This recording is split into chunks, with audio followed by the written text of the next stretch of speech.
Jadi seperti perkiraan saya, ya saya kalau berbicara selalu dari hulu sampai ke hilir gitu ya.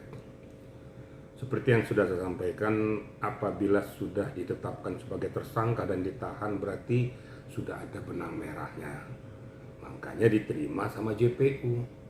Ada yang bertanya kok kenapa berubah antara 368 dan 369 ayat 1 Yunto 55 ya, pasal 55. Sekarang begini, itu pasti sudah ada korelasinya pembicaraan ataupun diskusi antara JPU dengan penyidik pada saat itu menerima kepada tahap 2. Ya nggak ada yang aneh di situ. Dan ada yang bilang lagi bahwa itu pencemaran nama baik. Nah loh, pencemaran nama baik yang ada di dalam KUHP itu yaitu 310, 311. Jadi jangan jadi salah-salah digaduh-gaduh. Kalau namanya 369 ayat 1 itu udah jelas-jelas bahwa barang siapa ya dengan melawan hukum cemarkan nama baik orang lain atau mempublikasikannya ya terhadap suatu peristiwa. Tapi buntut di belakangnya ini untuk mendapatkan sesuatu baik sebagian maupun seluruhnya, yaitu pemerasan juga. Ya pemerasan itu ada yang kasar dengan fisik, ada yang halus, psikisnya yang ditekan. Lo kalau nggak kasih sama gue ya udah gue speak up aja. Akhirnya dikasih, akan meres tuh namanya. Itu kita pakai ilmu logika gitu loh. Nah, tapi namun demikian itu sudah didakwaan, sudah dibacakan oleh JPU. Sekarang nih kita ini kan merasa bahwa tidak terima dengan peristiwa itu. Nah, jadi tolong juga nih kita mencermati apa yang didakwa oleh JPU. Nah sekarang tugas dan tanggung jawab daripada kuasa hukumnya, bagaimana cara mengamputasi, mengeliminir ya segala dakwaan itu, tapi dengan data, fakta, dan bukti. Jadi bukti faktual itu bisa mengamputasi. Kalau enggak, kalau cuma ngomong doang ya nggak bisa. Kan itu. Berkali-kali saya sudah sampaikan. Ya wajar ya. Wajar dan manusiawi kalau Nikita tuh merasa berusaha untuk bagaimana supaya saya terlindungi. Dengan berbagai macam cara supaya bisa mengeliminir itu tuh manusiawi. Nah, bagaimana caranya? Ya tugas dan tanggung jawab daripada pengacaranya. Bisa nggak kira-kira mengamputasi pasal itu? Terus bagaimana caranya? Caranya ya cari data, bukti, fakta, atau saksi-saksi yang lain yang bisa meringankan posisi daripada Nikita. Itu yang perlu dilaksanakan. Apalagi besok kan ini kan eksepsi nih. Eksepsi itu artiannya itulah nota keberatan ya, ataupun pembelaan daripada si Nikita terhadap suatu peristiwa yang dia alami sehingga didudukkan sebagai terdakwa.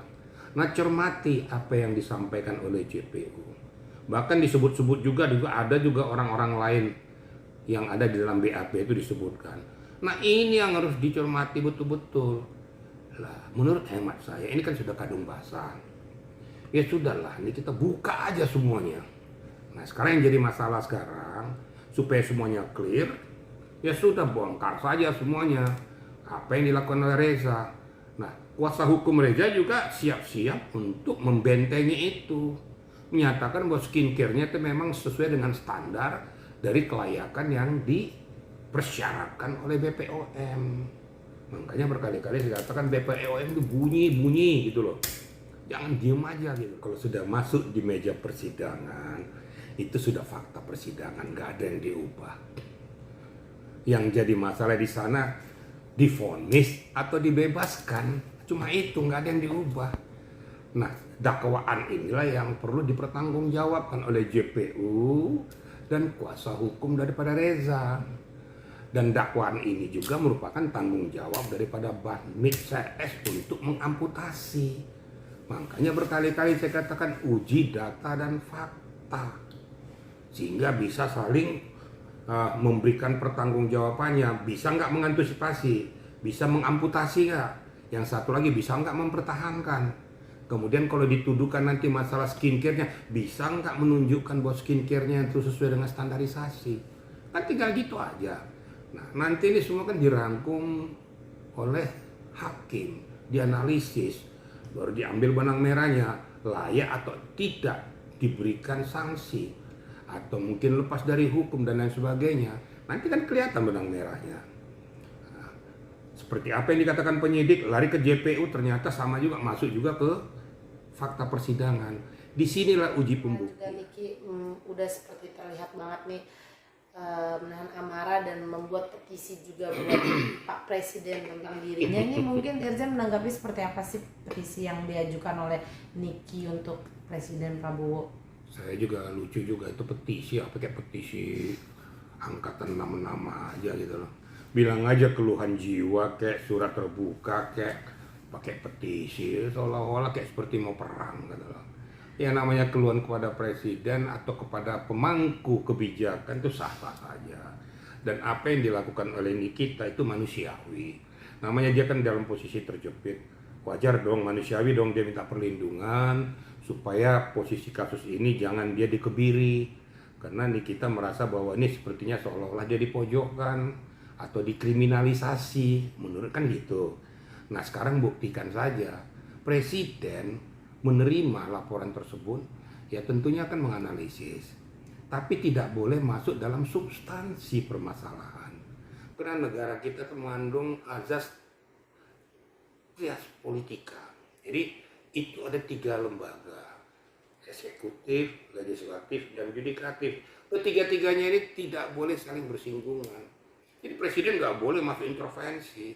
Tapi kalau mengibaratkan tolong supaya diberikan keadilan kepada masyarakat sah sebagai dia seorang eksekutif. Nah sebenarnya yang layak diminta itu adalah sebenarnya ke Komisi Judisial, ke Bawas, ke Komnas HAM, Komnas Anak dan Perempuan, ke situ untuk supaya memonitor perjalanan daripada sidang ini menyimpang atau tidak. Itu yang dibutuhkan. Ya kalau minta presiden, apa kekuatan presiden itu untuk mengamputasi peristiwa itu nggak bisa. Malah lebih hebat lagi mahkamah judisial tuh, komisi judisial tuh untuk mencermati, dia bisa masuk dalam, bisa melihat.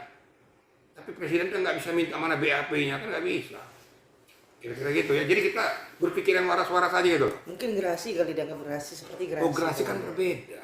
Mungkin. Ya, gerasi itu kan panjang. Nah ini lagi gerasi ditanya lagi kan. Saya sampaikan gerasi itu apabila sudah banding, nggak bisa juga kasasi, nggak bisa juga IPK lagi. Nah, jalan terakhirnya adalah permohonan gerasi kepada presiden. Permohonan gerasi kepada presiden juga, presiden minta pertimbangan dari Mahkamah Agung. Kalau Mahkamah Agung menolak, seperti kasus Vina tuh kan menolak tuh. Iya. Kenapa? Mahkamah Agung dulu kan sudah memberikan pertimbangan kepada presiden. Loh kalau seandainya diterima sama Mahkamah Agung, berarti Mahkamah Agungnya pelin-pelan. Kan gitu. Paling itu jalurnya. Ya kita berharap juga di dalam peradilan kita ini, ya tolonglah para pemutus keadilan ini supaya berikan keadilan yang seadil-adilnya kepada orang-orang tersebut. Jangan kalau memang kita tidak bersalah, jangan dikorbankan. Tapi kalau memang betul-betul ini juga bisa bertanggung jawab, jangan juga dikebiri. Nah, kalau saya kan yang adil-adil aja gitu loh. Yang penting bagi kita, tegakkan hukum, katakan yang salah adalah salah, yang benar adalah benar. Itu kira-kira yang dapat saya sampaikan pada media.